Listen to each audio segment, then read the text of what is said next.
Hello and welcome to Studio 415. On today's show, you will see how the Champions Together Unified Bowling Team did at their state competition. You'll hear about how several Carroll students and staff have ventured into the world of podcasting. And you'll get to meet one Carroll student who we randomly selected in an attempt to prove that everybody has a story to tell. All of that and more coming up next.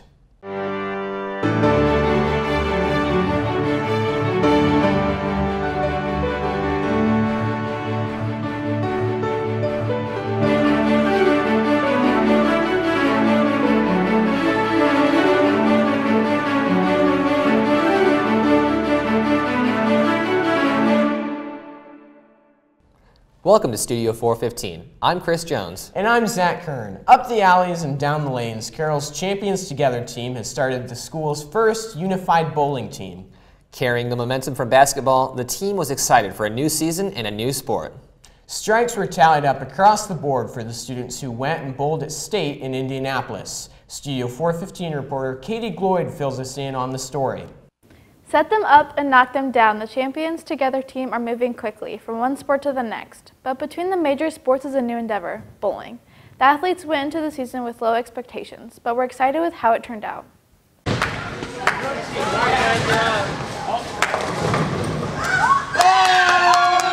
Alongside flag football, basketball, and track, bowling is another sport the Champions Together team strives to put their energy and hard work into. With only 2 days of practice over the span of 2 weeks, the team had little time to get ready for the state championship.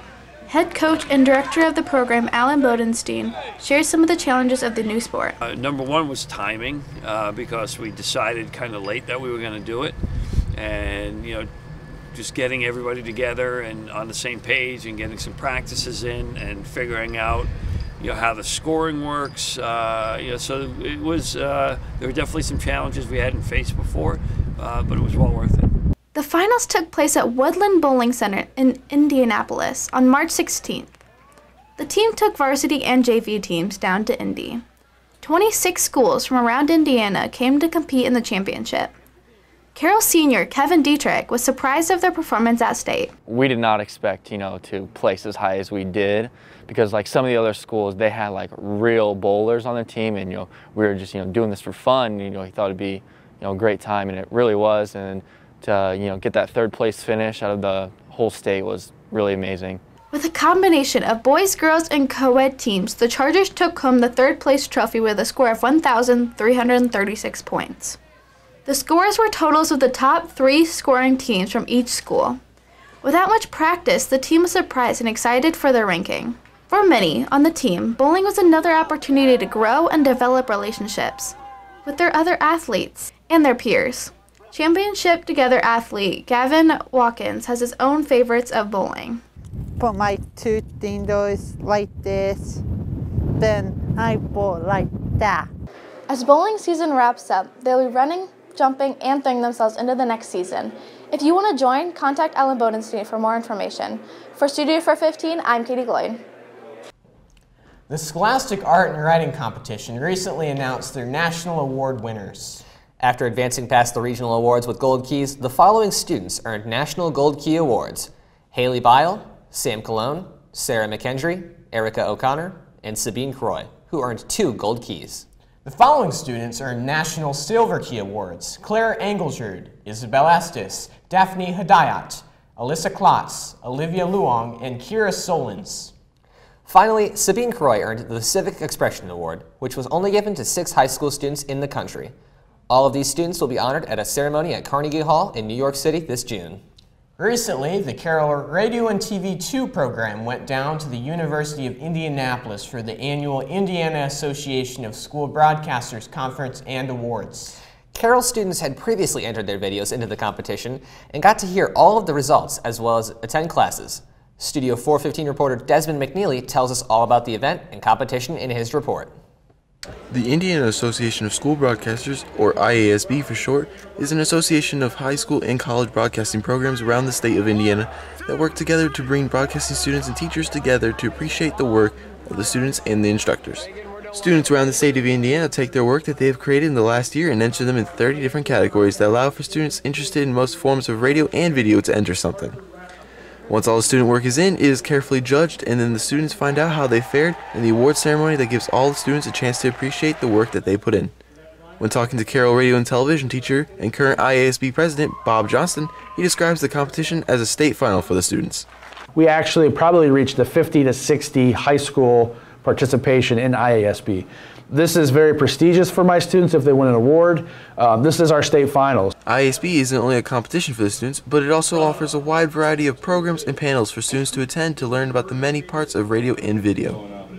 One Carroll radio and TV student explains what was going on each of the sessions. In the beginning of the day, you get to go to a bunch of sessions and stuff, which basically entails that a professional goes up and talks about like a certain type of camera or a certain type of shooting or like lighting or audio or whatever it is. After the programs and panels are finished, the students all come into the auditorium at the University of Indianapolis and get ready to see if all their hard work they put in will get them an award. The award ceremony acts almost like the Emmys for the high school students, as the first, second, and third place finishers are all recognized, and the first place winner gets a small showcase of their work for everyone to see and appreciate. With 2 honorable mentions and a 3rd place finish in TV broadcasting, Carroll's TV program did very well. For Studio 415, I'm Desmond McNeely. The internet and social media have become essential to the day-to-day lives of adults, teens, and children alike. Although there are some things on the internet that may be too inappropriate for younger viewers. Studio 415 reporter Emily Voigt brings us more on some dangerous social media trends.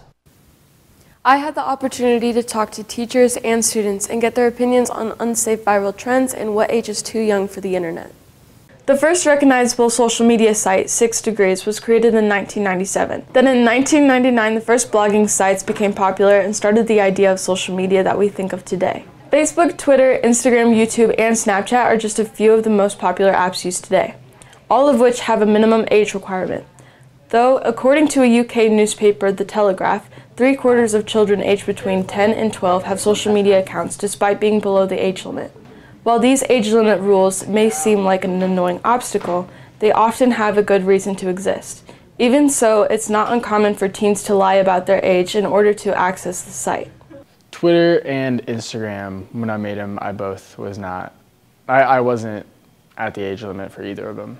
A new challenge has been affecting the ages of young people specifically. Momo, described as a WhatsApp suicide challenge, features an avatar of a woman with dark hair, pale skin, and oversized eyes.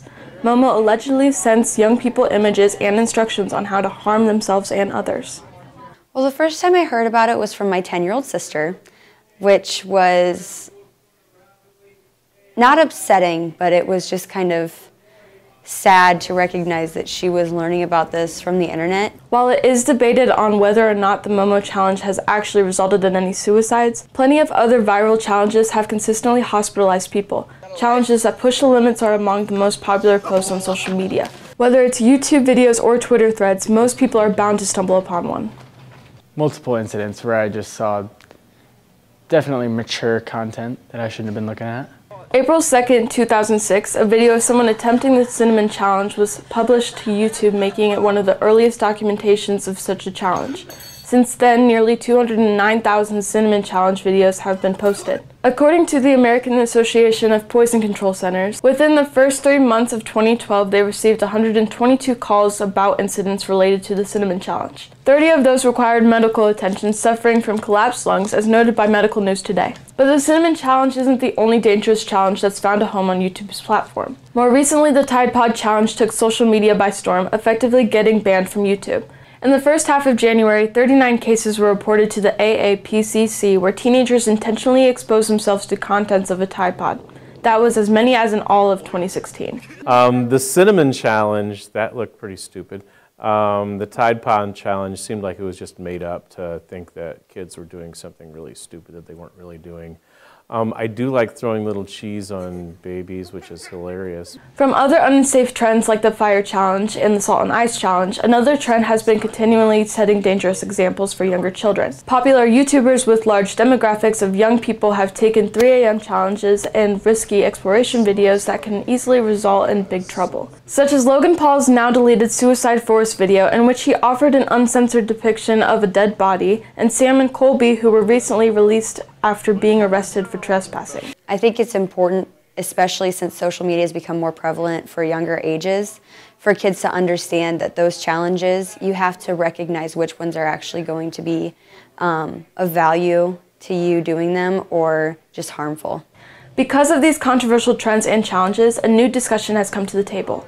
How young is too young for social media? Their parents have to take the responsibility to make sure that they're accessing things that are age appropriate for them. I would say, I think middle school age, like 12, is probably around the time you should be exposed to social media, because at the same time in middle school, like, you're getting exposed to the same stuff by other kids talking about it. It just happens gradually. I don't know what's a good time.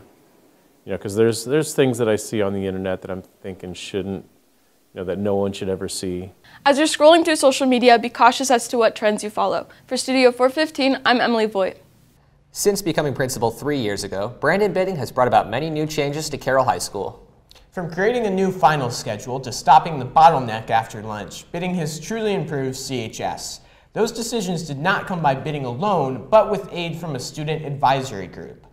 In my story, I met with the group and found out what goes into their decision-making process. Creating new policies for a school enrolling over 1,000 students is no easy task. Making one simple decision could impact the entire campus in a multitude of ways. Here at Carroll, Principal Brandon Bidding has found a solution to this problem. His fix is to give students a voice in the various additions that may be added to Carroll. The process all started last year. Invitations were sent out to around 40 students to join an interactive committee to help reshape Carroll High School. He calls this team his student advisory group. The group is a way for Principal Bidding to interact directly with students. It has allowed him to discuss new ideas and policies that may be implemented, such as the new final exam schedule. It's these discussions that have allowed Bidding to see more sides to every story. For me personally, just having the opportunity to sit down with a group of students and chat about the different issues and concerns that may be happening at Carroll High School has allowed me then to have conversations even with other colleagues about just how things are going. Traditionally, the group meets every other Wednesday, unless there is a school closing or a delay. The meetings held are best compared to that of a Socratic seminar, with Bidding leading discussion and students giving their input on certain topics. Junior Caitlin Van Weingarten thinks that Bidding's efforts are making Carroll become a closer community. I truly think like Mr. Bidding is trying to integrate Carroll into more of a community. It's more of like what can like teachers, what can like students do for each other in order to better Carroll and make it more of a family-friendly place. Because many members were seniors that graduated last year, the group's size has diminished. It's because of this that Bidding expresses his interest in inviting more students. I'm in the process right now of inviting more students in, and so while it's just not anyone, it's not open just for anyone to show up, but I will say if someone has a strong interest, they're more than welcome to come talk to me about it. Even though the group isn't directly open, there are a few things that are considered when recruiting new members. Primarily, Bidding looks for teacher recommendation, though there are also other areas of interest such as extracurricular involvement and overall positive reputation. Bidding wants to make Carroll the best it can be, so if you have any ideas on how to make Carroll better, see him in the office. For Studio 415, I'm Chris Jones. With 2,338 students at Carroll, it is very difficult to meet everyone that attends our school. In this next story, Studio 415 reporter Gabe Schilleriff will introduce you to a student from Carroll who has a unique story to share. Everyone has a story to tell. Even if one thinks they don't, there is always something that makes all of us unique. That is why we at Studio 415 decided to go down a list with all the names of the student body and randomly choose a student to tell their story. Welcome to Studio Spotlight. I'm Gabe Schilleriff. What's your name? What grade level are you in? I'm Ella Workman. I'm a junior. Well, it's nice to meet you. Welcome to the show. Thank you. How would you describe yourself to other people? I'm typically pretty quiet, introverted, but I have like a big heart, open mind. I'll talk to anybody, they'll talk to me, despite the fact that I'm really quiet. If someone starts a conversation with me, I will keep it going for too long. What are some of the accomplishments that you are most proud of? I'd say obviously like physical accomplishments like woodworking and scholastics and getting decent grades, but probably most proud of like, you know, some of the things overcome my life, watching people in my family overcome a lot of things. Like my mom had breast cancer last year and she has been cancer-free for like 8 months, I believe. So what person in your life has given you the best piece of advice, and like what was that advice? I think it was a family friend who is actually kind of recently, she told me that there are never too many people that can love you. And that's like kind of important to me because coming from like a large blended family, sometimes it's kind of rough and you're just like, oh, like I wish I could just have like the simple family, just your mom, your dad, and your sister. But having that different mindset, there's not too many people that could love you, just kind of like changed kind of my dynamic about that. Do you want to take a second to tell us about your success in the woodworking field? Yeah, so I'm a 6-time champion in Allen County for 4-H, and each time gone to the state level. Never won the state level, but I've come, I think, in second a few times. I think this will be my 8th year. You can only do it for 10 years. So I'm trying to make things to qualify to like win state eventually. Have any classes at Carroll contributed to the decision you've made as to what you kind of want to do or don't want to do in the future? Definitely ceramics has helped me a lot, realizing, with the help of Ms. Turner, realizing what kind of sculpting I like to do, and with my woodworking background, it's kind of helped me along. Like I figured out I enjoy hand building more than throwing on the wheel just because I like working with small things and like really nice details, make things look nice. And I also do that in woodworking too. I like to make intricate details in my pieces. So that's really helped me figure out, okay, I like working with my hands, so maybe just going into woodworking, doing that. How do you choose what you're going to sculpt, or I guess it would be carving, wouldn't it? I first will think if I need anything around the house. Like I made a dining room table once because I moved into a new house and we needed a dining room table. So I've made that. So basically you start by thinking what we need around the house, and if you can't do that, I will literally just Google woodworking projects or projects for 4-H, like woodworking or whatever, and I will find inspiration, and then my dad and he'll help me like make a design and a plan for what I'm going to make for that year. So what all have you made so far as projects go? And then I made a nightstand with like 2 drawers at the bottom, which is one of my favorites. Then a coffee table with a checkerboard built into the top, I really like that too. And then just past year, I made a bench for my grandma's foyer with a really intricate design on the top. Due to Ella's wide range of skills and interests, she isn't sure what college or career field she wants to go into. For Studio 415, I'm Gabe Schillerov. Carroll students and staff partake in the creation of many different art and entertainment forms outside of the classroom. From web design to music to even recording thoughts and discussion on various topics for the public's enjoyment. In my story, I got the chance to tune into 2 particular podcasts that are making their mark at Carroll. Many students find themselves scrolling endlessly through various platforms of social media to entertain themselves before and after school. Between the millions of videos and hours of music being produced every day, podcasts often get overlooked. But these local Carroll students and staff are putting their foot in the door early to a rapidly growing industry. My world ended. I was like, oh, I'm never getting into college. I'm never getting a job. I'm just going to live homeless on the streets. And my parents were like, this is the PSAT. Like, you haven't even taken the real thing. Just releasing this year, FaceTime the podcast promotes the value of face-to-face communication in an ever-changing digital world. I think just to like let people and high schoolers know that like what they're experiencing isn't like, it isn't alone, like they're not alone, that like we all have like similar experiences, and that just talking about them with other people can let you know like how common they are. Getting back to the roots of true friendship and conversation, they discuss topics spanning from college readiness to social etiquette and its everyday awkward situations. We have like stickers that say FaceTime on them for $2, super cool, they're red, and you can put them on a calculator, notebook, whatever you want, water bottles. It just kind of helps us to cover costs of like just the podcast in general. Each episode spans roughly half an hour with a rotating group of hosts and varying student guests week to week. Well, I agree, but perhaps that's a discussion for next week, Barbara. Anywho, not only are just Carroll students creating podcasts, but also the staff. NACS curriculum instructor and technology coordinator Andy Dietrich produces and edits 2 NACS-based podcasts. First being the Carroll High School football podcast, hosted by himself, which consists of conversations between athletes and coaches on the upcoming or current football schedule. I remember about 5 years, like, man, I should just do a high school football podcast because it works real well because there's a game on Friday and you can do some production work on the weekend and then push it out like on Monday. And that way you're covering the game from last week, you're talking about next week's opponent, and it's got a nice little linear feel to it. Along with this sports podcast, Andy Dietrich is also the host of the NACS Educator Spotlight, where he picks teachers and faculty throughout the district to interview on their perspective of education. And on that one, it's just a conversation between two educators. And really the idea with that podcast is I want to tell the story of the great administrators and teachers that we have in this district. Support any of these Carroll podcasts by listening on iTunes, Spotify, or SoundCloud.